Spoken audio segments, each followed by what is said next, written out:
আসসালামু আলাইকুম দর্শক, কে আছেন আমাদের সাথে? হ্যালো। জি হ্যালো। জি আপু। জি বলেন। কে বলছেন?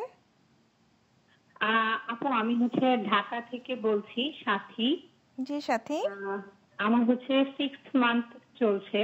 জি। তো আমি আপু আগে মানে প্রেগন্যান্সি শুরু হওয়ার আগে কফি খেতাম অনেক।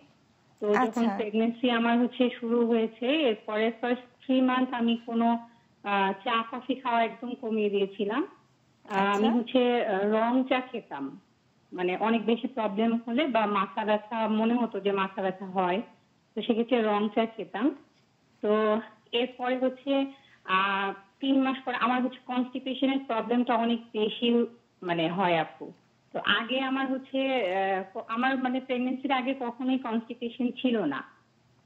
তো এরপরে আর কি 4th মান্থ চলে যাওয়ার পর 5th মান্থ থেকে মানে লাস্ট মান্থে আর কি আমি কফিটা খাওয়া একটু শুরু করেছি। অনেক চিনি ছাড়াই খাই, আর অনেক কম খাই। কিন্তু এটাতে কি ক্যাফেইনের মানে পরিমাণ যদি বেশি হয়ে যায় বা এরকম, এটাতে কি আমার বেবির কোনো ক্ষতি হতে পারে?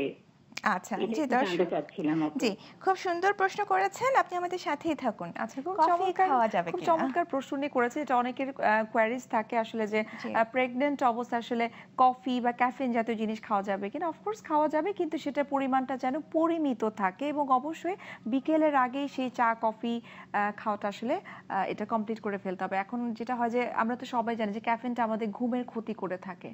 হ্যাঁ, তো বিকেলের আগেই যদি আমরা চা কফি খাওয়ার পর্বটা শেষ করে ফেলি এবং সেটা যদি পরিমিত খাই, সারাদিনে অন্তত 2 কাপ খাওয়া আসলে যেতে পারে। সকালে 1 কাপ, আচ্ছা বিকালে 1 কাপ, এবং যেটা বলছিলাম যে উইদাউট সুগার যদি হয় খুবই ভালো।